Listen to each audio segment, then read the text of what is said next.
tó parí December 2021 gbogbo ènìyàn pátá yóò kí ẹ kú oríire, ìlérí Ọlọ́run yóò ṣẹ láyé rẹ, ó dẹ̀ ṣe rere. Orúkọ mi ni ajínrere àti olùṣọ́ àgùntàn Olúwafẹ́mi Àmúsàn. Báláyé tó ráàánú gbà bí tèmi, ògo ni fún Ọlọ́run. Àdúpẹ́ bí Ọlọ́run mú wa la ògbólógbò ọdún 2020 já, àwárẹ̀ nínú ọdún 2021. Mo wí lórúkọ Olúwa, ayọ̀ ló fi la ọdún náà já.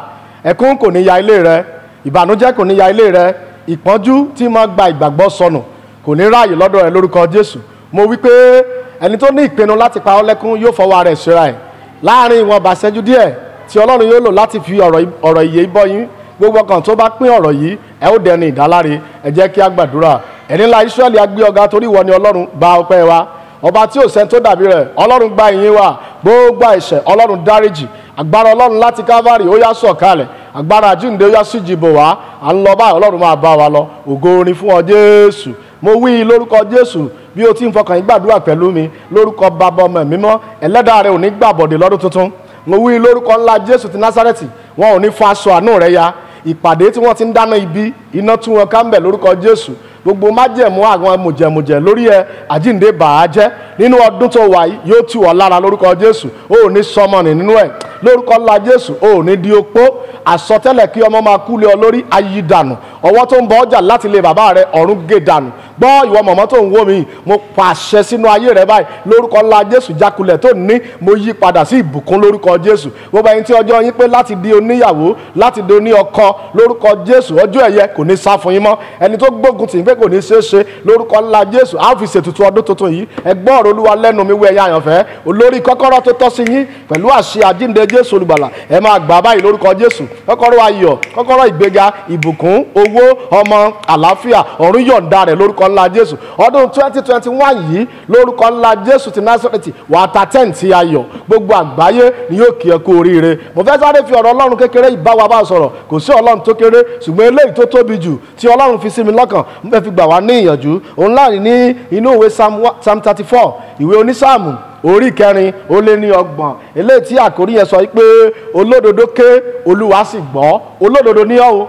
ọmọ Ọlọ́run ni ọ́ o, àyànfẹ́ ni ọ́ o. Ké pe Ọlọ́run, Ọlọ́run yóò gbọ́ igbe rẹ. Mo mú àkórí mi jáde ní Psalm 34:17. Àwọn olódodo ké, Olúwa sì gbọ́, sì yọ wọ́n jáde nínú ìṣẹ́ wọn gbogbo. Olúwa ń bẹ létí ọ̀dọ̀ àwọn tí ń ṣe oníròbìnújẹ́ ọkàn, ó sì gba irú wọn tí ń ṣe onírora ọkàn. Verse 19. Ọ̀pọ̀lọpọ̀ ní ìpọ́njú olódodo, ṣùgbọ́n Olúwa gbà á nínú wọn gbogbo. Ó tún sọ ní verse 20, ó pa gbogbo egungun rẹ̀ mọ́, kò sí kan tí ó sọnù nínú wọn. Ẹ̀yin ọmọ Ọlọ́run, tó gbọ́ àkórí tí a kà yìí, olódodo lèmi àti ẹ, a ò léèyàn ṣùgbọ́n a ní Ọlọ́run. Igbe rẹ lọ́dún ọ̀run máa gbọ́ lórúkọ Jésù. Ohun tó ń pa ọ́ lọ́kún ó sì máa pa ọ́ lẹ́rìn. Ìbànújẹ́ rẹ yóò di ayọ̀. Gbogbo ìpinnu ọ̀tá lórí ẹ̀ ayídànù báyìí. Gbogbo akọ̀wé ìka ilé bàbá rẹ̀ wọn rí sẹ́sẹ́ lórí ẹ̀ lọ́dún yìí. Gbogbo agbára dúdú tó ń bẹ ládùúgbò tó ń gbé àwọn tí kì í ríre lórúkọ ńlá Jésù a máa dójú tì wọ́n. Gbọ́ ìwọ ìránṣẹ́bìnrin tí mò ń wò yìí nínú ọdún 2021 tó wọnú rẹ̀ yìí lórúkọ Baba ọmọ mímọ́ tó fi jáde ń bẹ̀ ẹlẹ́dàá ọmọ tó bí òní gbàbọ̀dì. Mo pa láṣẹ ogun ẹmọ́jì orí ẹmọ́jì ó wò ó ẹmọ́jì ó wò ó lórúkọ ńlá Jésù kò ní jẹ́ ìpín rẹ. Gbọ́ ìwọ ìránṣẹ́kùnrin yìí ilẹ̀ lásán ọ̀bọ̀ra òkú ẹni tó ń wá ikú rẹ lójijì ilẹ̀ ló máa fi sasọ bora. Mo pa láṣẹ báyìí lórúkọ ńlá Jésù gbogbo àwọn alápèjẹ ibojì òkú wọn ní láṣẹ lórí ẹ lórúkọ ńlá Jésù. Gbọ́ ìwọ ìdílé yìí o mo pa láṣẹ lórúkọ Jésù omijé yín tán báyìí lórúkọ Jésù. Mo pa láṣẹ fún ìwọ ọ̀dọ́mọkùnrin yẹn ilẹ̀kùn orílẹ̀-èdè ó ṣí fún ọ báyìí gbogbo ilẹ̀kùn rere a máa ṣí fún ọ lọ́dún yìí. Gbọ́ ìwọ ọdún 2021 ire tó jẹ wá ní oṣooṣù lórúkọ Jésù ó yá máa yọ̀ǹda rẹ̀.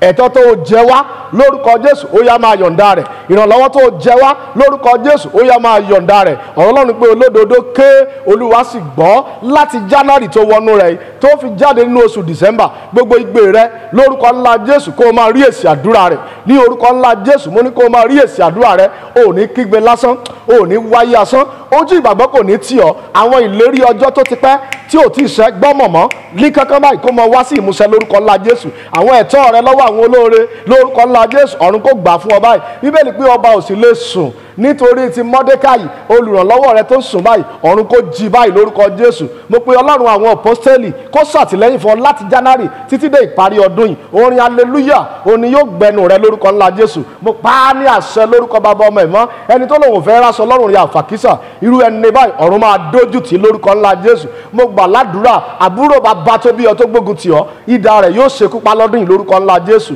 Mo sọ̀rọ̀ àṣẹ jáde ẹni tó mọ̀ rí tí ẹjọ́ ń gbé ládùúgbò tó jẹ́ ní agbódegba Sátánì láti máa dọ̀nà rẹ rú lórúkọ ńlá Jésù. A máa kéde òbítúárì rẹ̀ mọ́túárì ó máa gbàlejò nú ẹbí ẹ lọ́dún yìí nítorí gbogbo àwọn òṣìkà bẹ̀ tí wọ́n bá lókù wàdà wọ́n máa kúkú àwọ́kú wọ́n á kúkú òjijì wọ́n á kúkú àjọkú lórúkọ ńlá Jésù. Mo pa ní àṣẹ báyìí fọkàn rẹ balẹ̀ ké pe Ọlọ́run Ọlọ́run yóò gbóhùn rẹ ké pe Ọlọ́run Ọlọ́run yóò dáhùn àdúrà rẹ má hùwà ẹ̀ṣẹ̀ má hùwà òdì má bà tẹnikẹ́ni jẹ́ olódodo ọ̀rọ̀ Ọlọ́run pé olódodo ké Olúwa sì gbọ́ gbogbo àti ó bá kígbe pé Ọlọ́run máa dáhùn àdúrà rẹ. Onísáàmù wípé ní ọjọ́ tí èmi bá kígbe pé Olúwa ni àwọn ọ̀tá mi yóò ṣe kíni ni yóò pẹ̀yìndà ní ọdún 2021 yìí gbogbo ọ̀tá rẹ yóò pẹ̀yìndà lórúkọ Jésù. Mo pín ọ̀tá sí ìpele mẹ́ta amọ́niṣeni afàìmọ́niṣeni aṣenitánbánidárò bọ́ àṣẹ lẹ́nu mi lónìí amọ́niṣeni inú ẹbí ẹ inú àdúgbò tó ń gbé wọn ó fọwọ́ ara wọn ṣera wọn lórúkọ Jésù. Ẹlẹ́ẹ̀kejì ló burú jù afàìmọ́niṣeni àwọn yẹn kì í mọ́ni wọ́n máa ń lọ fẹjọ́ sùn ni ẹni tí wọ́n fẹjọ́ rẹ̀ sùn ká lórúkọ ńlá Jésù ó máa jẹ̀bi bọ̀ lórúkọ Jésù olùgbàlà. Mo wí ní ìgbà kẹta ìyẹn ló burú jù ìyẹn gangan ó ní aṣenitánbánidárò wọ́n mọ̀ pé nǹkan ṣẹlẹ̀ sí ọ wọ́n wàá kí ọ wọ́n tún máa fi ọ ṣe yẹ̀yẹ́ gbogbo aṣenibánidárò tó yí ọ ká lórúkọ ńlá Jésù ọ̀run ṣèdájọ́ wọn láìláàánú. Mo wí lórúkọ Jésù agbára àjíǹde Jésù ó ṣèdájọ́ wọn láìláàánú.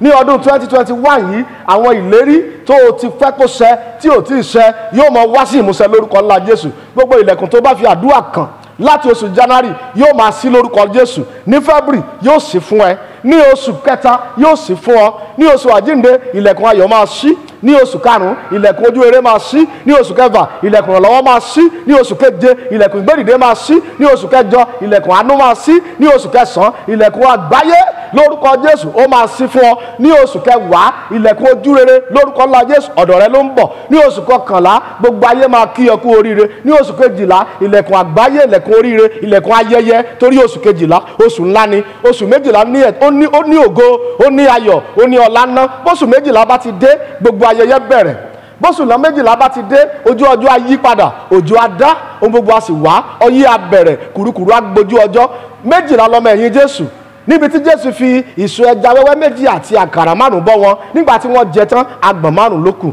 oṣù méjìlá ó ní ìtumọ̀ kó o tó parí December 2021 gbogbo ènìyàn pátá yóò kí ẹ kú oríire ìlérí Ọlọ́run yóò ṣẹ láyé rẹ ó dẹ̀ ṣe rere orúkọ mi ni ajínrere àti olùṣọ́ àgùntàn Olúwafẹ́mi Àmúsàn. Love you, God bless you, see you.